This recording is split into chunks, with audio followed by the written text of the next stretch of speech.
महाराष्ट्र की राजनीति में क्या कुछ हो रहा है, कुछ मालूम है आपको? महाराष्ट्र की सियासत आज बिल्कुल ऐसी ही पेन ड्राइव के इर्द गिर्द घूम रही है। लाल रंग की पेन ड्राइव दिख रही है आपको? कहने को तो ये पेन ड्राइव बहुत छोटी सी है ना, लेकिन इस एक पेन ड्राइव ने आज महाराष्ट्र की सियासत में भूचाल ला दिया है। समूची महाराष्ट्र सरकार इस पेन ड्राइव की वजह से शक के घेरे में आ गई है। जी हां, देखिए, ऐसी ही पेन ड्राइव लेकर आज एनसीपी शरद पवार गुट के नेता अनिल देशमुख मीडिया के सामने आए और उन्होंने देवेंद्र फडणवीस डिप्टी सीएम पर महाराष्ट्र विकास आघाड़ी के नेताओं को फंसाने के लिए दबाव बनाने का आरोप लगा दिया। अनिल देशमुख के मुताबिक देवेंद्र फडणवीस का एक आदमी उनके पास उद्धव ठाकरे, आदित्य ठाकरे और अजीत पवार समेत कई नेताओं के खिलाफ एफिडेविट पर साइन कराने के लिए आया था।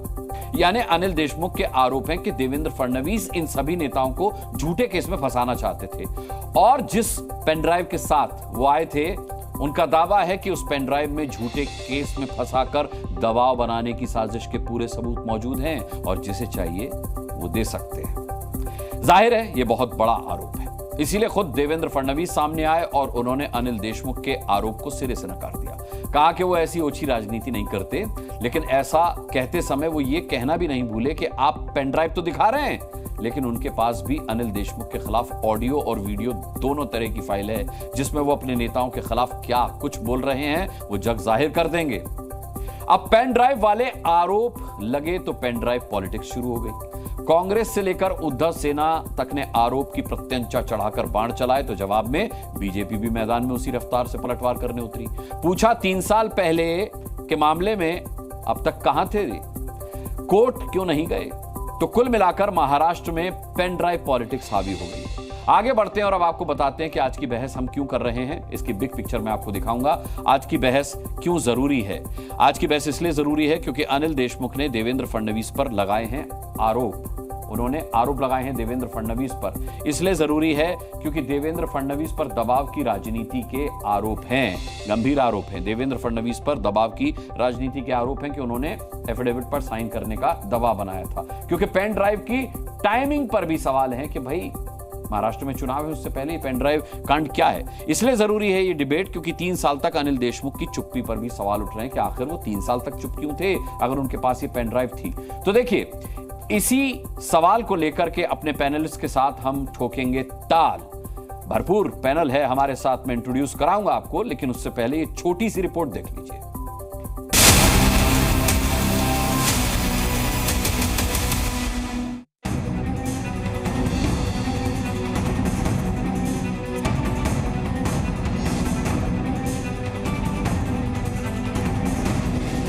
केंद्र शासन के जरिए मेरे ऊपर दबाव लाके देवेंद्र फडणवीस ने मुझे उस वक्त उद्धव जी ठाकरे के खिलाफ, आदित्य ठाकरे के खिलाफ, अजीत पवार के खिलाफ झूठा एफिडेविट करने के लिए बोला था। हमारे सब नेता के ऊपर आरोप करने के लिए मुझके ऊपर दबाव डाला था, एफिडेविट करने के लिए बोला था। उसका सभी वीडियो रिकॉर्डिंग मेरे पास में है। जे काही ऑडिओ व्हिज्युअल हे मला आणून दिलेले आहेत, त्यामध्ये ते उद्धव ठाकरेंबद्दल काय बोलतायत, ते पवार साहेबांबद्दल काय बोलतायत।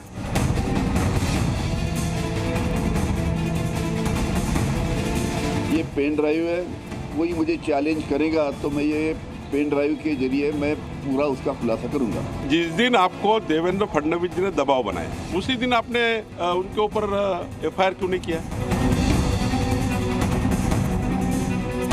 एक षड्यंत्र का हिस्सा बनाकर अनिल देशमुख को जेल में भेजा गया और जेल में भेजने से पहले उनके ऊपर दबाव आया था कि जो हम बोलेंगे वो करो।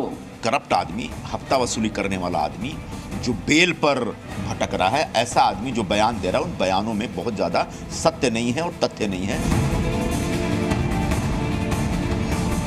वो सिर्फ अपने हित की बात करते हैं, अपने पक्ष के हित की बात करते हैं और वो खुद रिकॉर्ड पे है जहां उन्होंने कहा हाँ मैंने ये पार्टियां तोड़ी हैं सरकार में वापस आने के लिए। क्या विधानसभा चुनाव अब समीप है, इसके लिए क्या सनसनी फैलाने के लिए या लोगों को भ्रमित करने के लिए आरोप इस समय पे किया जा रहा है? देखिए, पहले राजनीति में खुलासे होते थे तो सीडी चलती थी, सीडी कांड होते थे, सीडियां निकलती थी, सीडियां दिखाई जाती थी। लेकिन अब समय बदल चुका है तो सीडी की जगह ले ली है इस पेन ड्राइव ने। देखिए, वही पेन ड्राइव है जो अनिल देशमुख के हाथ में आपने देखी। हालांकि ये वो वाली पेन ड्राइव नहीं है, लेकिन बिल्कुल वैसी ही पेन ड्राइव है। चलिए, इस पेन ड्राइव को लेकर जो राजनीति महाराष्ट्र में शुरू हुई है उस पर बात करने के लिए हमारे साथ जो पैनलिस्ट हैं उसमें भारतीय जनता पार्टी से प्रेम शुक्ला हमारे साथ हैं, हमारे साथ शिवसेना यूबीटी से किशोर तिवारी हैं, हमारे साथ जुड़ चुके हैं, नासिर हुसैन कांग्रेस के प्रवक्ता हमारे साथ हैं, AK वाजपेयी साहब हैं एलजेपीआर से हमारे साथ, कृष्णा हेगड़े प्रवक्ता हमारे साथ शिवसेना शिंदे ग्रुप से, इसके अलावा महेश चौहान साहब हैं NCPS से हमारे साथ, यानी कि शरद पवार ग्रुप से, अनंत विजय हैं वरिष्ठ पत्रकार हमारे साथ, मुरली मनोहर हैं हमारे साथ NCPA अजीत पवार की पार्टी से प्रवक्ता। तो सबसे पहले सवाल जो बनता है, आप भी चाह रहे होंगे कि महेश चौहान साहब से ही सवाल पूछा जाए जो कि NCPS से हैं। महेश चौहान साहब, ऐसे तो मेरा बहुत सीधा सा सवाल है, अगर आपने उसका सीधा सा जवाब दे दिया तो फिर ये डिबेट आगे बढ़ाने का कोई मतलब नहीं बनेगा, लेकिन मुझे पता है कि सीधा सा जवाब आपसे मिलेगा नहीं। महेश चौहान जी, 3 साल से क्या कर रहे थे अनिल देशमुख जी? किस डील का इंतजार था? सीडी रखे हुए थे और 3 साल सीडी में जो मामला है वो सेव है या सीडी का ये जो पेन ड्राइव है वो करप्ट तो नहीं हुई है कहीं, ये भी तो नहीं पता। उन्होंने चला के देखी दोबारा कि नहीं देखी? सभी को मेरा नमस्कार जी। देखिए, राजनीति जब करते हैं ना तो राजनीति में कई चीज़ें ऐसी होती है जो सही समय पर इस्तेमाल करनी होती है सर। तो ये सीडी या पेन ड्राइव या ये जो आरोप हुए, ये आरोप आप देखिए, आज जो आरोप हुए वो कल जो आरोप हुए वो अनिल देशमुख जी के तरफ से नहीं हुए, पहले श्याम मानव जी की तरफ से हुए, फिर अनिल देशमुख जी ने कहा कि ये आरोप सच है।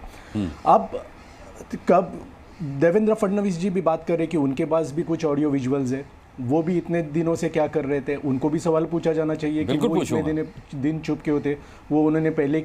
हाँ, तो मेरा कहना यह है कि राजनीति में कई बातें होती है जो समय पर ही की जाती है। अभी आप देखिए, यहाँ पर सबसे बुरी चीज़ क्या है कि दबाव की राजनीति। हम पहले से बीजेपी के खिलाफ यही बोलते आ रहे हैं कि बीजेपी दबाव की राजनीति करती है। केंद्र की जितनी भी जांच एजेंसियां उनके हाथ में है, उनका इस्तेमाल वो गलत तरीके से करती है। अगर इस घटना के मूल तक आप जाए तो जब अनिल देशमुख जी महाराष्ट्र के गृह मंत्री थे तभी उन्होंने क्या किया था बीजेपी ने कि उनके ऊपर 100 करोड़ के झूठे आरोप कर उन्हें रियासत में लिया था, उन्हें 13 महीने जेल में रखा था और तब उन पर ईडी की सीबीआई की जांच करवाई थी। तो यही है कि गलत आरोप करना, फिर जांच एजेंसियों का गलत इस्तेमाल करना दबाव के लिए, और उसके बाद ये जो अभी आरोप है ये चारों आरोप दबाव के ही नतीजे हैं। इसमें भी उन्होंने दबाव क्या डाला उन पर, ऐसा उनका कहना है, श्याम मानव जी का या अनिल देशमुख जी का, कि अगर आप पर ईडी कार्रवाई न हो तो आप इन हलफनामों पर सिग्नेचर्स कीजिए। ठीक, और ये जो आरोप है इसमें पूरा मामला हम जानते हैं, पूरा मामला हम जानते हैं महेश चौहान जी। लेकिन मेरा एक सीधा सा सवाल है, आपने कहा कि राजनीति में समय का इंतजार करना होता है। 13 महीने जेल काटा है, वो 13 महीने जेल में रहे। सीबीआई ईडी का के ऊपर वो कह रहे कि भाई जबरन उन पर बिना किसी इल्ज़ाम के सीबीआई की रेड्स पड़वाई गई। अब सही समय आया है, जेल काटने से पहले ये बात कहनी चाहिए थी तो शायद जेल ना जाना पड़ता। अगर इतना ही कुछ सबूत उनके पास है तो फिर वो पहले क्यों नहीं आए? अब सही समय आप क्या महाराष्ट्र में विधानसभा चुनावों को मान रहे हैं और उसे बता रहे हैं? नहीं, देखिए, अगर उस समय ये बताते तो ये अलग केस हो जाता, जैसे कि बीजेपी के लोग कह रहे FIR हो जाता। लेकिन इन पर जो आरोप थे अनिल देशमुख जी पर, उनसे अनिल देशमुख जी बच नहीं सकते, तो उस पर तो केस चलता, मुकदमा चलता, वो जेल के पीछे जाते ही तो मतलब नहीं बनता कि तभी वो ये दिखा, ये मतलब जो आरोप आज हो रहे वो आरोप उस टाइम करने चाहिए थे। देखिए, उस टाइम आरोप किए या आज आरोप किए, आरोप सच है कि झूठ है, ये साबित करना दोनों के लिए, मतलब अनिल देशमुख जी के लिए भी और देवेंद्र फडणवीस जी के लिए भी, दोनों के लिए ये बहुत इंपॉर्टेंट है। आप देखिए, 100 करोड़ के जो आरोप हुए थे अनिल देशमुख के ऊपर, जिसकी वजह से वो जेल में 13 महीने रहे, उसमें से 1 करोड़ का भी आरोप अभी तक साबित नहीं हुआ है और साबित नहीं कर सके। जिन मुंबई के पुलिस कमिश्नर ने आरोप किए थे वो खुद आपको पता है महीनों के लिए वो एब्सकॉन्डिंग थे। मुंबई पुलिस कमिश्नर अगर एब्सकॉन्डिंग होता है तो फरार होता है, तो आप सोचिए कि इन आरोपों में कितना तथ्य था। ठीक है महेश चौहान जी, मैं लौटूंगा आपके पास। प्रेम शुक्ला जी, अब सीधी सी बात है कि अनिल देशमुख जी ने साफ तौर पर कहा बल्कि चैलेंज दिया है कि अगर देवेंद्र फडणवीस के पास मेरा कोई वीडियो या ऑडियो है तो वो उसे सार्वजनिक कर दें। किस बात की देर है, क्यों नहीं सार्वजनिक कर देते अगर है कुछ ऐसा सबूत अनिल देशमुख जी के खिलाफ देवेंद्र फडणवीस के पास? क्या वो भी किसी सही समय का इंतजार कर रहे हैं? देखिए, अब अनिल देशमुख की दशा ये है कि 100 करोड़ रुपए के एक्सटॉर्शन केस में 13 महीने जेल जाके आ चुके हैं। जो व्यक्ति जो है इस देश के सबसे अमीर आदमी के यहाँ एक्सप्लोसिव रखवा कर एक्सटॉर्शन करता हो, उसके बारे में आप समझ सकते हैं कैसे व्यक्ति होगा। और ये मामला अब क्यों बोला है, एक बहुत वैलिड प्रश्न आपका जो है, इसका उत्तर देना बहुत आवश्यक है। दरअसल श्रीमान अनिल देशमुख ने गिरीश महाजन जो भारतीय जनता पार्टी के नेता हैं और आदरणीय एकनाथ शिंदे की कैबिनेट में मंत्री हैं और जलगांव से आते हैं, उनके खिलाफ आपराधिक मामला बनाने की सुपारी ली थी। और जलगांव के श्री प्रवीण मुंडे जो आईपीएस थे, तत्कालीन जो एसपी थे, उन पे दबाव बना रहे थे कि इनके खिलाफ आप केस बनाइए। प्रवीण मुंडे ने मना कर दिया तो पुणे में एक आपराधिक केस बनाया उन्होंने और प्रवीण मुंडे को धमकियां दे। प्रवीण मुंडे ने ये सीबीआई के समक्ष बयान दिया है बीते दिनों में। प्रवीण मुंडे ने अनिल देशमुख किस तरह से मुझ पर फर्जी केस बनाने के लिए दबाव डाल रहे थे, ये बयान जैसे आया उसके कारण जो है अब अनिल देशमुख बौखलाए हैं। और बौखला कर चूंकि उनका जो लोगों पर फर्जी केस बनाने का जो उनका अभियान था वो एक बार फिर से बेपर्दा होते दिखा है, इसलिए इस बौखलाहट में देवेंद्र जी को निशाना बनाने का प्रयास किया है। लेकिन देवेंद्र जी के हाथ साफ हैं। देवेंद्र जी ने उल्टा बता दिया कि उनके पास आकर किस तरह से वो शरद पवार की, उद्धव ठाकरे की निंदा करते थे। और जब हमारे पास प्रमाण है तो आवश्यकता पड़ने पर, जब आवश्यकता पड़ेगी तो वो प्रमाणों से उनको फिर से बेनकाब करने का काम किया जाएगा। इस सत्य से और तथ्य से कौन इंकार कर सकता है कि श्रीमान अनिल देशमुख की गिरफ्तारी कब हुई? उद्धव ठाकरे जब मुख्यमंत्री थे उस कार्यकाल में एंटीलिया जो मुकेश अंबानी का निवास स्थान है वहां पर एक्सप्लोसिव रखवाने का काम किसके माध्यम से किया? सचिन वाजे के माध्यम से किया। सचिन वाजे का स्टेटमेंट क्या है कि 100 करोड़ रुपए मुझसे वसूल करने का टारगेट श्रीमान अनिल देशमुख ने दिया था। और वो जो है वो कोई एलिगेशन नहीं है, वो जज के सामने 16 सीआरपीसी 164 में जो है वो बाकायदा स्टेटमेंट है वो, बुनियादी और उस स्टेटमेंट जो मतलब कोर्ट में एडमिसिबल है। ये एडमिसिबल स्टेटमेंट इस बात को सिद्ध करता है कि श्रीमान अनिल देशमुख एक्सटॉर्शनिस्ट है। और अनिल देशमुख की इस एक्सटॉर्शनिस्ट की जो गतिविधि है उसके में वो कन्विक्ट होने की स्थिति में आज खड़े हुए हैं। ट्रायल चल रहा है, चार्जशीटेड है ऑलरेडी। चार्जशीटेड होने के कारण एक व्यक्ति जिसके खिलाफ एक्सप्लोसिव नहीं, आप समझ सकते हैं कि आप जिसकी रक्षा करने के लिए आपने शपथ ली हुई है, एक गृह मंत्री का दायित्व क्या है कि हर नागरिक की सुरक्षा का दायित्व लेगा वो, ये संवैधानिक उसका जो है ड्यूटी है। उस संवैधानिक ड्यूटी वाला व्यक्ति वही एक पुलिस को भेजकर जो सबसे बड़ा टैक्स पेयर है उस टैक्स पेयर के घर के नीचे एक्सप्लोसिव रखवाता है। तो आप सोच सकते हैं कि कितनी बेईमानी है, कितनी बेईमानी है, कितनी बड़ी जो है जो शपथ लिया हुआ संविधान का, उसके साथ दगा किस तरह का है। मुझे दोनों के पास एक एक करके जाना पड़ेगा। सबसे पहले तो महेश चव्हाण जी, छोटा सा जवाब आपका इस पर। ठीक है, प्रेम जी आते हैं आपके पास। अनुराग जी, प्रेम शुक्ला जी जो भी बता रहे हैं वो सब आरोप है, और आरोप जब तक साबित नहीं होते वो आरोपी रहते हैं। लेकिन ये ऐसे बात कर रहे हैं कि ये जज है या ये पुलिस ऑफिसर है और उन्होंने पकड़ा है खुद ने अनिल देशमुख जी को ये सब क्राइम करते हुए। ये सभी आरोप जो किए हैं वो बीजेपी ने किए हुए हैं। जिस मुंबई पुलिस कमिश्नर की मैंने बात की वो आरोप करके भाग जाते हैं अपनी ड्यूटी छोड़ के, अपना स्टेट छोड़ के। तो ये आरोपों में कितनी सत्यता है इसकी जांच होनी चाहिए। 2.5 साल से महाराष्ट्र में और केंद्र में बीजेपी की सत्ता है। 2.5 साल से महाराष्ट्र में केंद्र में बीजेपी की सत्ता है। मुंबई की, महाराष्ट्र की पुलिस, सीआईडी, केंद्र की सभी जांच एजेंसियां उनके हाथ में है। 2.5 साल से ये लोग 100 करोड़ के आरोप जो बीजेपी ने किए वो ये सिद्ध या साबित नहीं कर सके हैं, और फिर भी आज आपके चैनल पर आकर वो वही आरोप दोहरा रहे, इससे भी कुछ मतलब नहीं बनता। ठीक है, चार्जशीट है भाई। ठीक है, किशोर तिवारी जी चार्जशीट है भाई, और भाजपा ने कंप्लेंट नहीं किया है। देखिए, दिग्भ्रमित किया जा रहा है। अनुराग जी कृपा करके 10 सेकंड जी भाई। कंप्लेंट किसकी है? एटीएस ने पहले कंप्लेंट की, बाद में वो जो है सीबीआई को गई भाई। वो तो ये कह रहे हैं कि सीबीआई और ईडी केंद्र के कहने पर, हत्या मनसुख एनडीए के कहने पर ही चल रहे हैं ना। आप कह रहे बीजेपी ने दर्ज नहीं की, लेकिन वो कह रहे हैं कि उसी के कहने पर चल रही है वो जांच एजेंसियां।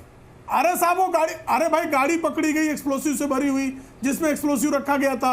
आतंकवादी जिससे फोन कराया गया था, वो आतंकवादी जेल में जिससे फोन कराया गया था, वो आतंकवादी का स्टेटमेंट हो चुका है। अनुराग जी कृपा करके उस केस को समझिए।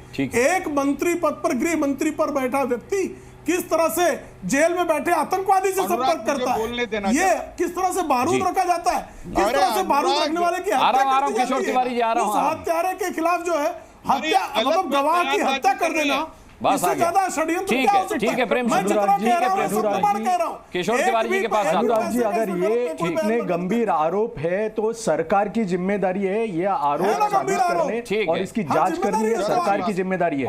भाजपा इतना दिन क्या कर रही है, हम वही सवाल पूछ रहे हैं। मैं आता हूं इस सवाल पर। किशोर तिवारी जी, आपकी तरफ से भी शिवसेना उद्धव की तरफ से भी प्रतिक्रिया आई है। मैं पढ़ रहा था कि कहा गया है कि भाई देवेंद्र फडणवीस के चेहरे से नकाब उतर गया और सत्ता के लिए किसी भी हद तक जा सकते हैं। अगर सबूत था तो क्यों नहीं पुलिस के हवाले कर दिया, या फिर क्यों नहीं अपनी पसंदीदा सीबीआई या ईडी के हवाले कर दिया। भाई आप इंतजार तो कीजिए, अनिल देशमुख साहब के पास ये जो पेन ड्राइव है ये 3 साल पुरानी है, कहीं करप्ट ना हो चुकी हो, कंप्यूटर में लगने के बाद नहीं चली तो क्या होगा?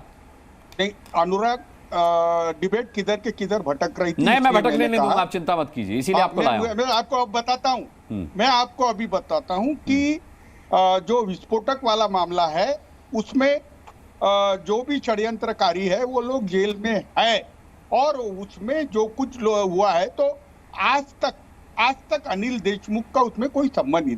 अनिल देशमुख का जो मामला है वो मामला है, चार्जशीटेड है। अरे तुम सुनो ना, क्या बात कर रहे हैं? कैसे नहीं किशोर जी, आप चार्जशीट है उनके अगेंस्ट भाई। अरे भाई आप कैसे उनको भाई? अच्छा आपने बोल दिया, प्रेम शुक्ला जी आपने बोल दिया उस मामले में चार्जशीट है उनके ऊपर। ठीक है, अब किशोर जी को बोलने देते हैं। वो भी बोल रहे थे इसलिए थोड़ा टोक रहा हूं। ठीक है किशोर जी बोलिए। देखिए क्या हो गया कि उनको सुनी सुनाई बातों पर जेल में रखा गया। उसके बाद न्यायाधीश की बात कर रहा हूं। एक मिनट रुको, देखो मैं पूरी बात कर लेता हूं।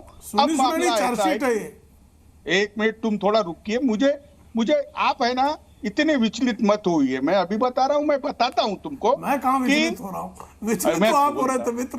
अरे भाई प्रेम जी जरा पूरी बात मैं रख लूं तो आपको अच्छा लगेगा। देखिए अनिल देशमुख के नागपुर से आते हैं और वो मेरे दोस्त है, और ये पूरे मामले में मैं उनसे ये सर्टिफिकेट नहीं है ना मित्र।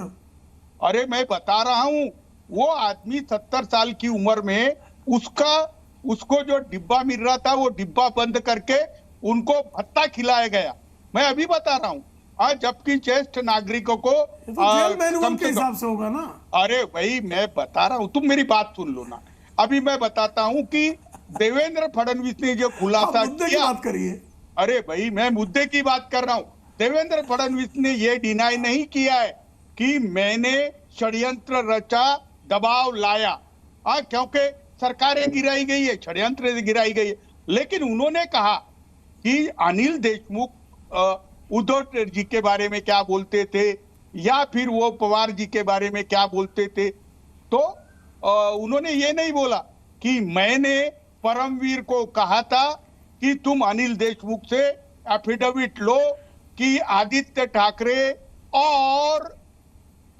ठाकरे और उद्धव जी को और अजीत पवार को इसमें शामिल करो। अब उन्होंने नहीं किया, उन्हें बहुत प्रताड़ना सहनी पड़ी, उन्होंने नहीं किया। अब मुझे बताइए, ये बात है कि आपने एकनाथ शिंदे के सीए पे डोरे डाले, एकनाथ शिंदे पार्टी तोड़ के चले गए, जो लोगों पे ईडी सीबीआई था वो लोग आपके साथ आए।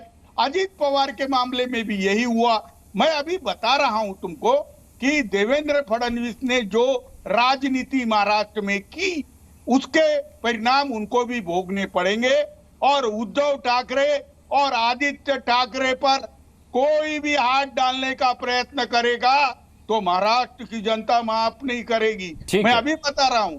और आप ये कह रहे हैं कि सचिन वाजे और परमवीर के साथ अनिल देशमुख पार्टी है, तो चार्जशीट घर जाके पढ़ लो।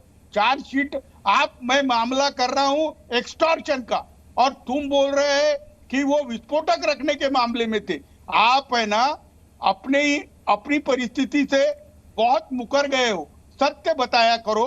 आप क्या कह रहे कि वो अंबानी के घर के सामने विस्फोटक अनिल देशमुख ने रखे थे, तो ये तो मामला ही आज नया खुल गया है। और मैं भी बता रहा हूं कि मैं जब अनिल देशमुख को मिला था तब उन्होंने बताया कि उनकी प्रताड़ना कितनी की गई, और महाराष्ट्र की जनता ने अनिल देशमुख की प्रताड़ना देखी जो 13 माह ठीक है। चलिए, आपने दोस्ती निभा दी, अनिल देशमुख जी को अपना दोस्त बनाया, और आपने जितना कुछ बोला उसमें आपने दोस्ती निभा दी। किशोर जी, मैं रुक करता हूं अब AK वाजपेयी साहब का। AK वाजपेयी साहब, ये झगड़ा ही खत्म हो जाए। जब कह दिया है अनिल देशमुख ने कि अगर देवेंद्र फडणवीस के पास कोई सबूत है तो वो कर दें सार्वजनिक, में नहीं डरता, तो अगर सार्वजनिक कर दिए जाते हैं वो सबूत तो फिर तो ये मामला ही खत्म हो जाएगा। क्या दिक्कत है? देखिए मुस्कान जी, ऐसा है कि ये जो अनिल देशमुख है ये एक्यूज हैं, और इनकी इंक्वायरी जो CBI को की थी वो हाई कोर्ट ने डायरेक्शन दी थी, उसके बेस पे केस रजिस्टर्ड हुआ था। 13 महीने जेल में रहे हैं, चार्जशीट फाइल हो गई है। इस आदमी की वैल्यू क्या है स्टेटमेंट की, ये हमको समझ नहीं आ रहा कि जो खुद अपराधी एक्यूज बना हुआ है किसी केस में 100 करोड़ रुपए की, मैं तो उनके स्टेटमेंट की बात ही नहीं कर रहा, और मैं तो उनके सबूत के बात ही नहीं कर रहा। मैं तो ये मान रहा हूँ 3 साल में कहीं पेन ड्राइव करप्ट ना हो गई है उनकी। मैं तो ये कह रहा हूँ, वो कह रहे हैं कि देवेंद्र फडणवीस के पास जो सबूत है उसे वो सार्वजनिक कर दे, उसकी तो वैल्यू होगी। देवेंद्र फडणवीस, एक सेकेंड, देवेंद्र फडणवीस के पास जो उनके पास सबूत है, अरविंद जी हार्ड डिस्क में है सब। अरे हार्ड डिस्क में है हमारे पास। अरे तो ले आओ ना, आगे चलाओ उसको, क्यों रोक रहे हो? चलाओ उसको, क्या है, क्या दिखा रहे हो ये पेन ड्राइव दिखा के? अरे उसके अंदर क्या है उसको करिए ना शुरू, क्यों देर कर रहे हो? उसमें देर करने की क्या जरूरत है? या कोई ब्लैकमेलिंग का मामला है ये? एक और केस रजिस्टर्ड हो जाएगा ब्लैकमेलिंग का, ये समझ लीजिए आप। चुनाव में चलाएंगे, ऐसे नहीं होता चुनाव में, और फंस गए आप। अगर आप इस तरह की बातें करेंगे तो इलेक्शन कमीशन भी संज्ञान लेगा। देखिए, सही सलाह ले लीजिए। अगर वाकई में इनके पास कुछ होता तो ये फॉरन रिकॉर्ड में चलाते। और जहां तक देवेंद्र फडणवीस का तरीका है, अरे यार सुनाइए। मैं अरविंद जी एक बात बोल देता हूं। एक सिंगल जज ने इंक्वायरी की और उनको क्लीन चिट दे दी है, जिसको महाराष्ट्र सरकार पब्लिक नहीं कर रही है। आप है ना, इतने अधिवस्था है कि आप ऐसी बात कर रहे हो, और जो तकरार करने वाला था, जिसने कंप्लेंट की थी, वो कहता है सुनी सुनाई बातों पे। मैं अरविंद जी कह रहा हूं कि ये बीजेपी वाले बकवास लोग हैं। हाँ, इन्होंने ब्लैकमेल कर करके ईडी CBI के भरोसे।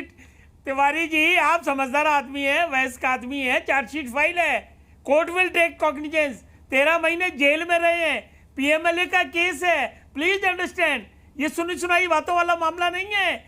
अगर आपके पास कुछ सबूत है तो चलाइए। और जहां तक देवेंद्र फडणवीस का सवाल है, जब उनको समझ आएगी जो एडवाइस करेंगे उस हिसाब से वो इस्तेमाल करेंगे।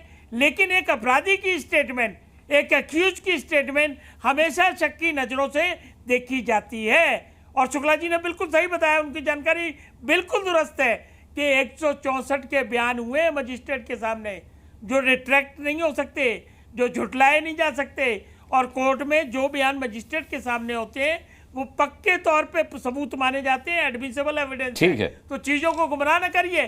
खाली पेन ड्राइव दिखा के किसी पे आरोप लगा दोगे, ये क्रिमिनल डिफेमेशन का भी केस है। अगर है कुछ तो लाइए, चलाइए उसको, कहां पर्दा है? चलाएंगे करें। नासिर हुसैन साहब को लेके आता हूं डिबेट में। नासिर हुसैन साहब कांग्रेस से हमारे साथ। नासिर हुसैन साहब, किशोर तिवारी का साफ कहना है कि भैया जो अंबानी के घर के आगे विस्फोटक रखे गए थे उनसे उनके दोस्त अनिल देशमुख का कोई लेना देना नहीं है, लेकिन जो पेन ड्राइव उनके हाथ में थी उसे चुनाव से पहले विस्फोटक के तौर पर इस्तेमाल करने की बात कह चुके हैं साफ तौर पर किशोर तिवारी। तो ये तो ब्लैकमेलिंग का मामला होता है या फिर किसी डील का इंतजार है? यही तो मैंने पहले पूछा था कि 3 साल से चुप क्यों थे? सरकार बनी तब से ये लोगों की एक साजिश रची जा रही थी, कैसे ये सरकार को गिराया जाए, कैसे इस सरकार को बदनाम किया जाए। ये कोई पहला मौका नहीं है।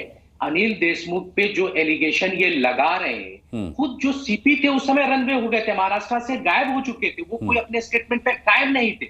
तो एमबीएस सरकार को बदनाम करने के लिए इन लोगों ने साजिश रचा और इनकी बातों में दम है। अगर देवेंद्र जी कहते हैं कि मेरे पास प्रूफ है, तो इन्होंने तो आज ओपन चैलेंज किया अनिल देशमुख ने, आप उसको लाओ हमारे सामने। महाराष्ट्र की जनता देखना चाहती है कौन सा आपके पास सबूत है। सिर्फ आके आप न्यूज दे रहे हैं, बाइट आप देश, आज महाराष्ट्र के आप होम मिनिस्टर हैं, आप डिप्टी सीएम हैं, आप इस तरह की झूठी वर्गुलेशन क्यों फैलाना चाहते हैं? महाराष्ट्र की जनता को क्यों बरगलाने का काम कर रहे हैं? क्योंकि अभी आपने देखा होगा 2024 में मेंबर ऑफ पार्लियामेंट के इलेक्शन में, सुनिए ना, महाराष्ट्र की जनता ने कैसा तमाचा दिया।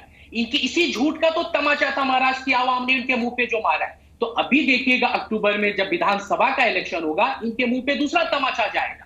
इस तरह से बरगलाने, आप बताइए, जिस अजीत पवार की ये बात करें, उसी अजीत पवार के साथ जाके सरकार बनाते हैं, उन्हीं हारून मसरूफ के साथ सरकार बनाते हैं, उनके ऊपर आप कैसी कैसी एलिगेशन लगाते थे, आज उनके साथ आप सत्ता का मजा चक रहे हैं और आप हमें बदनाम कर रहे हैं। एनडीए सरकार को बदनाम करने का काम किया है तो भारतीय जनता पार्टी ने किया है। पहले दिन से साजिश रची जा रही थी कैसे, तो इन्होंने किया, इन्होंने एकनाथ शिंदे साहब को तोड़ के सरकार बनाए। अरे हिम्मत था तो जनता के बीच में जाते, जनता से मैंडेट लेके आते, फिर सरकार में आते। तो आपने पार्टियां तोड़ी, अजीत पवार के थ्रू तोड़ी, जिनको आप गालियां देते थे आज उनके साथ आप मलाई का सत्ता काट रहे हो। तो ऐसे लोगों के बात पे कौन ट्रस्ट करेगा? जब अनिल देशमुख जी ने आज चैलेंज कर दिया, आपके पास एविडेंस है तो दिखाओ, तो आज आप डरते क्यों हो दिखाने में? आप किस बात का इंतजार कर रहे हो? आपके पास ईडी है, सीबीआई है, तमाम एजेंसियां है, उस एजेंसी के पास आपके पास जाना चाहिए था, मगर वहां भी आपकी खामोशी है। तो सिर्फ महाराष्ट्र की जनता को बरगलाने का काम कर रहे हैं। महाराष्ट्र की आवाम देख रही है किस तरह भारतीय जनता पार्टी ने यहाँ के लोगों को बेवकूफ बनाया है। तो मुझे उम्मीद है जिस तरह से लोकसभा के इलेक्शन में इन्हें तमाचा लगा है, आने वाला असेंबली इलेक्शन में इससे बेहतरीन तमाचा इन्हें लगेगा। ठीक है, कृष्णा हेगड़े जी का मैं रुख करूंगा। कृष्णा जी, आपको तो अनिल देशमुख जी का शुक्रगुजार होना चाहिए। अगर 3 साल पहले वो ये पेन ड्राइव दिखा देते और इसमें सबूत दिखा देते तो फिर शिंदे साहब की सरकार कैसे बनती? फिर तो ये सपना टूट जाता, क्योंकि उनके मुताबिक देवेंद्र फडणवीस ने उन पर दबाव डाला था कि भाई उद्धव ठाकरे, आदित्य ठाकरे, अनिल परब और अजीत पवार के खिलाफ एफिडेविट पर साइन कीजिए, जो कोई उन्होंने नहीं किए। आप उनके खिलाफ ही वीडियो बना करके बैठे हुए हैं। अनुराग जी, सपना इनका टूट गया है, इसके लिए ये अभी टेंशन में है। और आपने जो स्टोरी बताई है, इंटरवल के बाद की स्टोरी बताई। अच्छा। अभी पिक्चर की शुरुआत में आपको बताता हूँ। हाँ। ये ऐसा हुआ है कि ये जो उद्धव ठाकरे जी की सरकार थी, सबसे पहले तो ये देवेंद्र फडणवीस जी को जेल में डालना चाहती थी। उसके बाद गिरीश महाजन को जेल में डालना चाहती थी, और भारतीय जनता पार्टी के और 3 नेताओं को जेल में डालना चाहती थी। और तब जब उद्धव ठाकरे जी के ही गुट के अंदर, पार्टी के अंदर फूट पड़ी कि हम इससे सहमत नहीं है, तो एकनाथ शिंदे जी वहां से बाहर निकले। उन्होंने देवेंद्र फडणवीस जी से हाथ मिला लिया। कांग्रेस के प्रवक्ता साहब ने कहा कि भाई अजित पवार को गाली दे रहे थे और अभी आप साथ में मिलके मलाई खा रहे थे। अरे भाई, शरद पवार साहब ने आपको कितनी बार गाली दिया, कितने बार आपका पार्टी तोड़ा, कितने बार खुद का पार्टी बनाया और खुद आपके साथ गए। तो शरद पवार साहब के साथ तो आपने मलाई खाई, तो आपको कोई प्रॉब्लम नहीं। लेकिन अजित पवार साहब हमारे साथ तत्वों की लड़ाई में जुड़ गए हैं, तो आपकी बड़ी प्रॉब्लम है। तिवारी जी कह रहे थे कि भाई अनिल देशमुख जी ने क्या कहा, मैं उनके ऊपर व्यक्तिगत टिप्पणी नहीं करना चाहता हूँ, लेकिन जो महाविकास आघाड़ी का सरकार था उसको लोग महावसूली आघाड़ी कहते थे। प्रेम जी ने बराबर कहा, उद्योगपतियों के घर के नीचे बॉम्ब रखना, इंफ्रास्ट्रक्चर का काम रुकाना, डेवलपमेंट का काम रुकाना, मेट्रो का काम रुकाना, मेट्रो शेड का काम रुकाना। अभी चुप बैठिए, आपका 2.5 साल का सरकार का इतिहास सुनाता हूँ। 2014 से आपका चालू है 2G, 3G, कोयला जी, पेट्रोल, हेलीकॉप्टर जी, कफन जी, सब चालू था आपका। उसके बाद आपकी सरकार यहाँ आ गई। अभी रुकिए जरा, सुनिए, यहाँ पर सुनने का भी ताकत रखिए, सिर्फ आरोप रखने का ताकत मत रखिए, सुनने का ताकत रखिए जरा। अरे सुनिए, एक एक करके कांग्रेस के प्रवक्ता जी, इनका बोलना हो गया था, तो अभी मेरे बात में क्यों बीच में आपको टुकरा है क्या कि मैं आपका भ्रष्टाचार का पोल खोल रहा हूँ?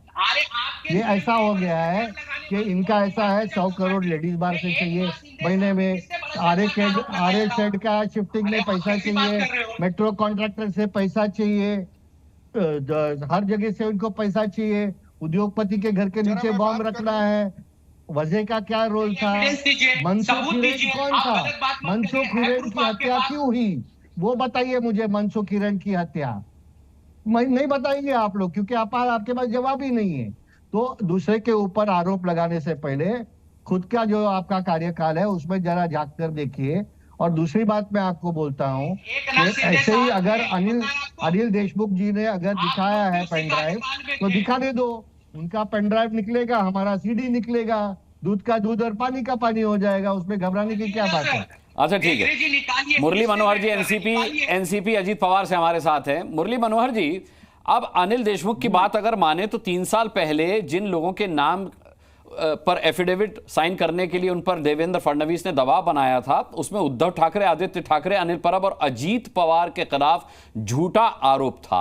अब मेरी समझ में नहीं आता है कि उन्होंने तो उस एफिडेविट पर साइन नहीं किया, फिर अजीत पवार साहब को आप अपने खेमे में लाए कैसे?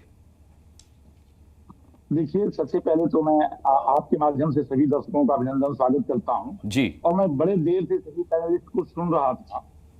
इस देश का एक बड़ा दुर्भाग्य यह है कि जब किसी भी प्रदेश में चुनाव होता है तो इस तरह के कुकृत्य किए जाते हैं। अगर किसी के पास पेन ड्राइव था, जो आज लोगों के बीच में ले जाने की बात हो रही है, दबाव बनाने की बात हो रही है, सिग्नेचर कराने की बात हो रही है, ये 3 साल पहले भी इस चीजों को जिस समय उनके ऊपर दबाव बनाया जा रहा था, मीडिया के माध्यम से जनता के बीच में कम से कम तो लाया जाना चाहिए था।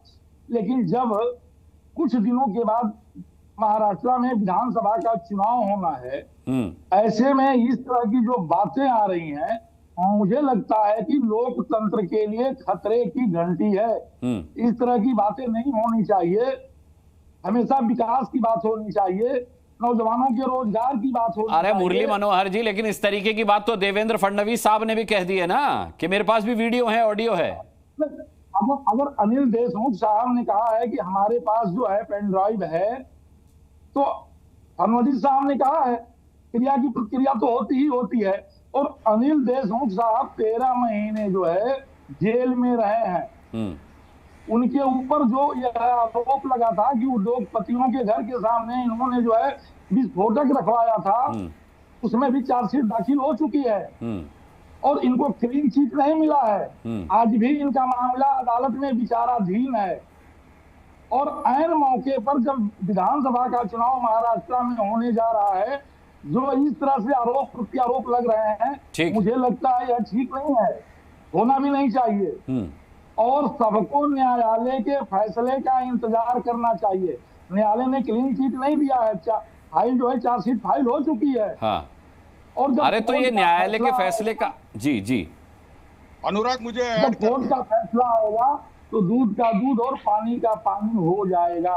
और अगर कुछ भी जो है अनिल देशमुख के पास है, साहब के पास है, वो गृह मंत्री रहे हैं महाराष्ट्र। ठीक है, अनंत विजय साहब हमारे साथ हैं, उनका रुख करता हूं। अनंत विजय साहब हमारे साथ हैं। अनंत विजय सीनियर जर्नलिस्ट हैं। अनंत विजय साहब, अब देखिए, महाराष्ट्र विधानसभा चुनाव के मद्देनजर किसी के पास भी बारूद हो, चाहे वो देवेंद्र फडणवीस के पास हो या फिर वो अनिल देशमुख के पास हो, उसका इस्तेमाल कोई नहीं कर रहा। इस्तेमाल करने की सिर्फ धमकी दे रहे हैं। वो भी कह रहे हैं कि अगर तुम्हारे पास है अनिल देशमुख सुना दें, अगर उनके पास पेन ड्राइव है तो वो उसको ओपन करके दिखा दें। अनिल देशमुख ने कहा है कि अगर मेरे खिलाफ कोई वीडियो या ऑडियो है तो देवेंद्र फडणवीस उसे सार्वजनिक कर दें। सार्वजनिक कर कोई नहीं रहा है। ये किस तरीके की राजनीति है? अनुराग जी, आपके प्रश्न का उत्तर दूं उसके पहले मैं किशोर जी की प्रशंसा करना चाहता हूं। अपनी दोस्ती को सार्वजनिक रूप से स्वीकार किया। हाँ, और निभाया भी। मेरे दोस्त हैं इसलिए मैं उनकी वकालत कर रहा हूं। तो ये किशोर जी की जो साफगोई है ना, इनको अन्य प्रवक्ताओं से अलग ले जाके खड़ा कर देती है। दरअसल ये पुराने स्वयंसेवक रहे हैं तो वो साफगोई इनके अंदर वहां से आई है। तो दूसरी बात मैं कह रहा हूं कि अभी जो चर्चा चल रही है और आपका जो प्रश्न है, मैं सिर्फ इतना कहना चाहता हूं कि याद करिए वीपी सिंह के समय में, वो बोफोर्स घोटाले के समय में क्या करते थे, वो पॉकेट से कागज निकालते थे और कहते थे इसी में सेंट किट्स के खाते का वो नंबर है, वो स्विट्जरलैंड वाले स्विस बैंक के खाते का नंबर है जिसमें पैसे गए थे। हर बार, चाहे वो प्रयागराज, चाहे गांधी मैदान, पटना की रैली मुझे याद है, वो अपने अचकन से ऐसे ही निकालते थे कागज और कहते थे कि इसी में खाता नंबर है, मैं प्रधानमंत्री बनते ही बता दूंगा।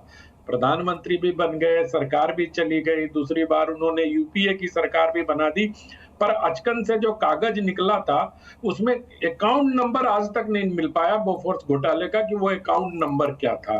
राजीव जी भी स्वर्गवासी हो गए, उनकी भी हत्या हो गई। उसके बाद अब 2011 में आइए, जब अन्ना का आंदोलन शुरू हुआ, शूट एंड स्कूट ऐसे ही चला, मतलब एक पूरी सूची बनाई गई जो सब लोग आज उधरी हैं, जिनके बारे में बताया गया था कि ये सारे भ्रष्टाचारी हैं, चाहे शरद पवार जी हो, चाहे लालू जी हो, चाहे नीतीश जी हो, चाहे जो भी हो, जितने लोग हों, मतलब प्रणब मुखर्जी तक का नाम उस सूची में था और उनके खिलाफ ऐसे ही आरोप लगे। उसके बाद आ जाइए पूर्ति घोटाले की बात कर लीजिए, नितिन गडकरी जी के खिलाफ भी वही आरोप लगा जब वो बीजेपी के अध्यक्ष बने, तो अब उनको भी निपटाने के लिए वो आरोप लगा, वो भी बेदाग साबित हो गए।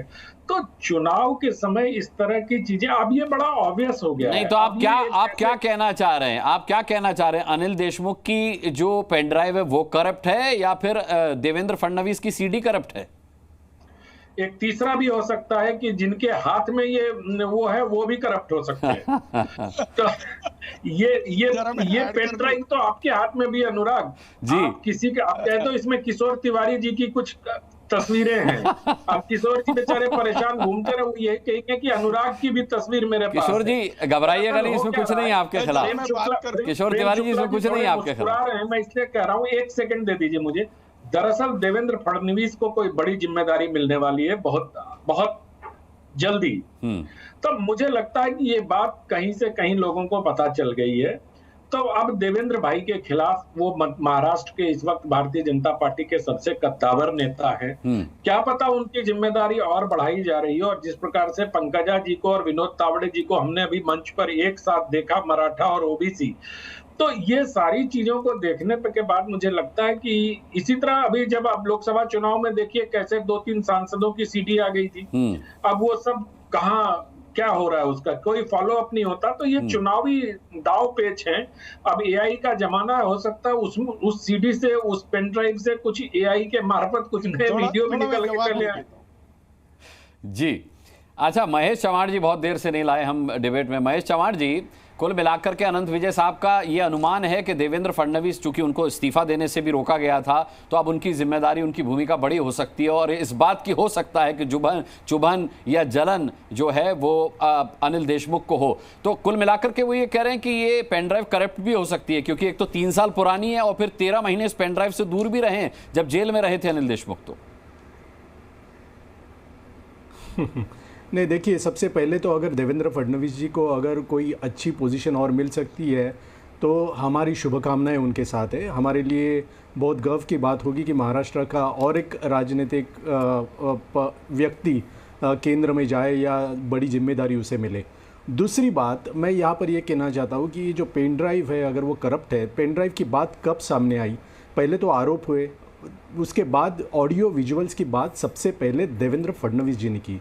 उसको जवाब में अनिल देशमुख जी ने प्रेस कॉन्फ्रेंस ली और उस प्रेस कॉन्फ्रेंस में उन्होंने कहा कि अगर उनके पास ऑडियो विजुअल्स है तो मेरे पास भी पेन ड्राइव है, अगर वो सार्वजनिक करना चाहते हैं तो करे, मुझे कोई दिक्कत नहीं है। तो सवाल अभी थोड़ी देर पहले ये पूछा जा रहा था कि ये 3 साल पहले की पेन ड्राइव है या 3 साल पहले के आरोप है, तभी एफआईआर क्यों नहीं किया देवेंद्र फडणवीस जी के अगेंस्ट? तो मैं आज वही सवाल देवेंद्र फडणवीस जी से पूछना चाहता हूँ कि कल आरोप हुए हैं, देवेंद्र फडणवीस जी महाराष्ट्र के गृह मंत्री है खुद, तो वो क्यों नहीं एफआईआर इनके अगेंस्ट दाखिल कर रहे हैं, अनिल देशमुख जी के अगेंस्ट? तो जैसे कि मैंने कहा कि अगर इसमें तथ्य है तो इसकी जांच होनी चाहिए, तथ्य नहीं है फिर भी इसकी जांच होनी चाहिए। तो बीजेपी के प्रवक्ता इसके बारे में बात कहे। और दूसरी बात, जो बीजेपी के प्रवक्ता इतनी देर से जिस चार्जशीट की बात कर रहे हैं वो चार्जशीट है 100 करोड़ के आरोपों के ऊपर, और उस चार्जशीट में आप देखें अनिल देशमुख जी ने साफ कर दिया है कि उसमें चार्जशीट में ईडी ने सिर्फ 1 करोड़ 71 लाख का जिक्र किया है, 100 करोड़ का नहीं। तो ये 100 करोड़ का फेक नैरेटिव है, वो सिर्फ बीजेपी चला रही है। और यही हमारा कहना है कि फेक नैरेटिव चला के कुछ होता नहीं है। अगर ये आरोप सच साबित नहीं होते तो आरोप झूठे ही हो रहेंगे। और इस आरोपों को लेके अभी बहुत देखिए क्या होता है, सरकार हमारी होती है और ये आरोप करते तो जनता इनको सीरियसली लेती, लेकिन सरकार इनकी रही है 2.5 साल से और फिर भी ये आरोप करते रहे तो सरकार पर तो उंगली उठाएंगे ना लोग पूछेंगे आप 2.5 साल से कर क्या रहे? आपके हाथ में पूरी पुलिस है, आपके हाथ में सीबीआई जैसी, ईडी जैसी इतनी जांच एजेंसियां है, फिर भी आप 2.5 साल से इतने स्लो क्यों इस प्रोसेस में जा रहे हो? इन्वेस्टिगेशन कीजिए, जल्द से जल्द लोगों के सामने लाइए ये सच है कि झूठ है। सिर्फ आरोप करने के लिए और चुनावी इस्तेमाल करने के लिए इससे सब चीजों का इस्तेमाल न करें। ठीक है, मैं पूछ लेता हूं आपका सवाल। प्रेम शुक्ला जी, देखिए आपका प्रभाव देखिए कितना जबरदस्त है। आप 20 मिनट से कुछ नहीं बोले थे, लेकिन फिर भी महेश चव्हाण जी को लगता है कि आप जो इतनी देर से बोल रहे हैं तो ये आपका प्रभाव है प्रेम शुक्ला जी। लेकिन मैं आपसे सिर्फ ये पूछना चाहता हूं कि जब जांच चल रही है ईडीआई की, सीबीआई की, पहले तो 100 करोड़ का मामला नहीं है, वो बता रहे हैं 1 करोड़ कुछ लाख का ही मामला जो है वो दिखाया गया है। दूसरी बात, आपने जिस विस्फोटक की बात की उस पर भी सवाल उठे कि मामला वो है ही नहीं, मामला तो 100 करोड़ वाला मामला था। दूसरी बात, तीसरी बात कि जब जांच चल रही है तो फिर देवेंद्र फडणवीस साहब को अभी सीडी की, वीडियो की या फिर ऑडियो की बात करने की जरूरत क्या थी? किस बात का डर मुझे था? आप 1 मिनट दीजिएगा, अनइंटरप्टेड। नहीं, बहुत बढ़िया प्रश्न है, आप अनइंटरप्टेड 1 मिनट दीजिए, मैं बताता हूँ। देखिए ये शुरुआत कहाँ से होती है अनिल देशमुख मामले की। एनआईए में एक्सप्लोसिव्स के मामले में सचिन वाजे जेल में है। जेल से वो एक एनआईए को कोर्ट को पत्र लिखते हैं कि मुझसे जो है 100 करोड़ रुपए की वसूली का जिम्मा श्रीमान अनिल देशमुख ने सौंपा था। उस पत्र में वो लिखते हैं कि मैं इस डिपार्टमेंट में सस्पेंडेड था, रीइंस्टेट होना चाह रहा था। अनिल देशमुख जी से मिला, उन्होंने कहा 2 करोड़ रुपए लगेंगे। मैंने कहा मेरे पास 2 करोड़ रुपए नहीं है। उन्होंने कहा शरद पवार तुमको डिपार्टमेंट में ले जाने के खिलाफ है, लेकिन 2 करोड़ रुपए मुझे दे दो तो मैं आपको डिपार्टमेंट में ले लूंगा। फिर मैंने कहा कि मेरे पास 2 करोड़ नहीं। उन्होंने कहा ठीक है, फिर आप 100 करोड़ रुपए जमा करके दो। 1365 होटलों का उन्होंने नाम दिया, इनसे आप वसूली करो। और मैंने वसूली करना शुरू किया, मुझे डिपार्टमेंट में रीइंस्टेट कर दिया गया। अरे बाबा, बीजेपी कब से जेल में कैदियों की बातें सुनने लगे और उन पर विश्वास रखने लगे? बीच में चिल्लाने लगे भाई साहब। जो आरोपी विस्फोटक के आरोपों के लिए जेल में है, आप उसका भरोसा कर रहे हैं? बीजेपी लोगों को पता है। महेश चव्हाण जी सुन लीजिए, महेश चव्हाण जी आपत्ति कर लीजिएगा, आपत्ति दर्ज करा दीजिएगा, लेकिन बात पूरी हो जाने दीजिए प्रेम शुक्ला जी। बेचारे 20 मिनट से सब कुछ सुन रहे हैं। उसके बाद हाईकोर्ट के डायरेक्शन पर देखिए मैंने भी जो बताया, एनआईए को पत्र लिखा गया और बात कोर्ट के प्रोसीजर के अनुसार हाईकोर्ट ने सीबीआई जांच का आदेश दिया। सीबीआई ने जांच किया, पीएमएलए कोर्ट में मामला दर्ज हुआ। पीएमएलए कोर्ट ने उन्हीं सचिन वाजे को अप्रूवर बनाया। अगर उनके पास सबूत नहीं था तो पीएमएलए कोर्ट का जज अप्रूवर कैसे बनाया जाता है, जो भी कानून जानता होगा जानेगा। और उसमें बाकायदा कहते हैं कि 40 डीसीपी जैसे थे जिनसे अनिल देशमुख वसूली कर रहे थे। और ये जो कह रहे हैं 6.5 करोड़ का मामला नहीं है, उनके बेटों की कंस्ट्रक्शन कंपनी में जो कैश दिए गए वो भी ईडी की चार्जशीट में है। तो एक व्यक्ति जो है, और क्यों उनको जब किया था तो परमवीर सिंह और जो है सचिन वाजे, बारंबार एक्सप्लोसिव केस उन्होंने सचिन वाजे ने क्यों किया? क्योंकि उनको प्रेशर पैसा देने का था। किसको पैसा देने का प्रेशर था? अनिल देशमुख को पैसा देने का प्रेशर था। तो अनिल देशमुख ने पैसा देने के प्रेशर में वो अंबानी से वसूली करने चले गए। ये सचिन वाजे का स्टेटमेंट है और ये स्टेटमेंट एडिशनल स्टेटमेंट है। इस स्टेटमेंट के आधार पर चार्जशीट हुई है, इसके सबूत हैं और ये सबूतों के आधार पर चल रहा है। अब दूसरा प्रश्न आपका कि ये बातें अब देवेंद्र जी ने क्यों की? देवेंद्र जी ने बातें नहीं की, ये बातें शुरू की मुंडे ने, आईपीएस अधिकारी ने, जिसने बताया कि गिरीश महाजन पर फर्जी केस करने के लिए अनिल देशमुख किस तरह दबाव बना रहे थे। और सिर्फ आरोप नहीं किया, उन्होंने सीबीआई के सामने स्टेटमेंट रिकॉर्ड करवाया। और स्टेटमेंट क्यों रिकॉर्ड करवाया? क्योंकि लगातार उसके ऊपर दबाव बनाने का काम अनिल देशमुख कर रहे थे। और इसी तरह से श्रीमान संजय पांडे को मुंबई का कमिश्नर बनाया गया था और उसमें आईपीएस अधिकारियों का स्टेटमेंट था कि संजय पांडे को इसलिए कमिश्नर बनाया गया था कि वो देवेंद्र फडणवीस पर फ्रॉड केस कर सकते हैं। और कालांतर में वो संजय पांडे जो है वो कंप्यूटर घोटाले के मामले में जेल गए। तो बाकायदा आप समझ सकते हैं कि कितना बड़ा दुष्चक्रता है। और उसी मामले में अब ये कह रहे कि एफआईआर क्यों नहीं? अरे भाई, शरद पवार की बुराई करना अगर कोई करेगा या उद्धव ठाकरे की बुराई करेगा, इसमें एफआईआर क्या है? अभी अनुराग मुस्कान की मैं आकर बैठकर किसी एक एंकर की इनके सामने बुराई करूं, इनके जी न्यूज के, तो इसमें क्रिमिनल कंडक्ट नहीं है ना मेरे भाई। वो तो बता रहे ना देवेंद्र फडणवीस जी कि भाई शरद पवार की बुराई कर रहे थे। अच्छा, उसमें जो है अब अनिल परब भी जो है वसूली करने के लिए प्रेशर बना रहे थे। और अनिल परब किसके लिए वसूली करवाते थे? वो श्रीमान उद्धव ठाकरे और आदित्य ठाकरे के लिए। मैं जवाब ले लेता हूं। ये मेरा आरोप नहीं है, ये सचिन वाजे का आरोप है। और सचिन वाजे कौन है? जो सस्पेंशन काल में जो है वो शिवसेना के पदाधिकारी है। मैं जवाब ले लेता हूं, उसके बाद किशोर जी आपके पास आता हूं। महेश चव्हाण जी। हाँ अनुराग जी, देखिए सबसे पहली बात, अभी प्रेम शुक्ला जी ने जो कहा कि जेल में किसे अप्रूवर किया गया, और सचिन वाजे जो एक आरोपी है विस्फोटक एंटीलिया के बाहर रखने में, उनकी बात पर बीजेपी विश्वास रखने लगी, ये मुझे हंसी आती है ये सुनकर।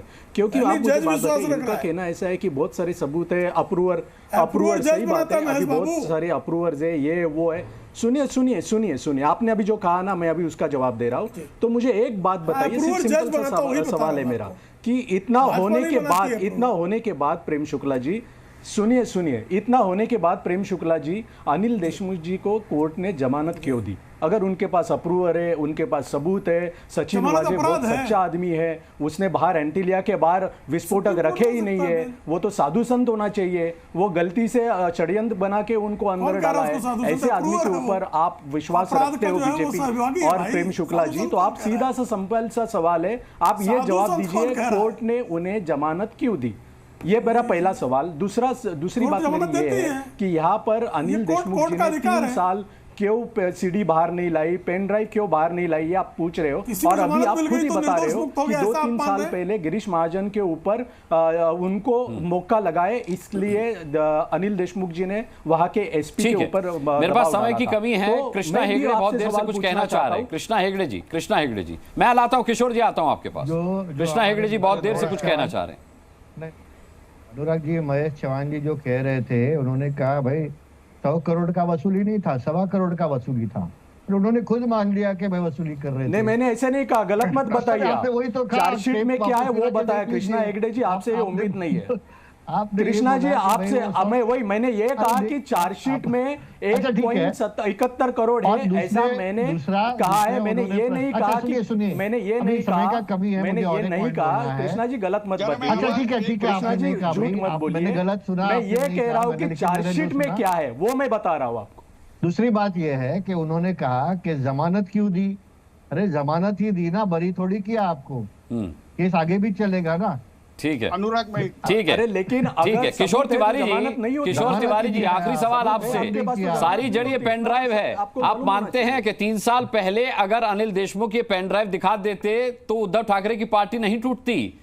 आप अपने दोस्त को कम से कम ये तो कहिएगा कि यार तुम 3 साल पहले ये पेन ड्राइव अगर दिखा देते तो फिर ये गत नहीं होती शिवसेना उद्धव की। अरे भाई, वो सुशांत सिंह राजपूत का केस हो, दिशा सालियान का केस हो, मुझे तो सीबीआई के अफसर कहते थे कि ये हमें कह रहे कि तुम मातोश्री में जाइए और ये कीजिए, तो बदले की राजनीति हुई। अब सचिन वाजे को रिस्टेंड करने के लिए एकनाथ शिंदे साहब थाना से ले आए थे। अब मुझे तो उस वक्त के अफसर ने बताया कि मनसुख भाई के हत्याकांड में हमें एकनाथ शिंदे पे नजर रखने को कहा है। अब मुझे बताइए, एकनाथ शिंदे साहब भी इस पे बोले कि ईडी सीबीआई की प्रताड़ना हुई या नहीं हुई, और संजय राउत बेचारे। चलिए, मुझे लगता है कि महाराष्ट्र में चुनाव नजदीक है और अभी तो ये सिर्फ एंट्री हुई है, सीडी की एंट्री हुई है, पेनड्राइव की एंट्री हुई है। अभी इस पर बहुत कुछ होना बाकी है और जैसे जैसे घटनाक्रम आगे बढ़ेगा हम और आप फिर से ताल ठोके में मिलते रहेंगे, बैठते रहेंगे और चर्चा करते रहेंगे। तो आज की चर्चा को मैं खत्म नहीं कर रहा, टू बी कंटिन्यूड करके छोड़ रहा हूं। आप सभी का बहुत बहुत धन्यवाद करना चाहता हूं ताल ठोके में जुड़ने के लिए। जी न्यूज़।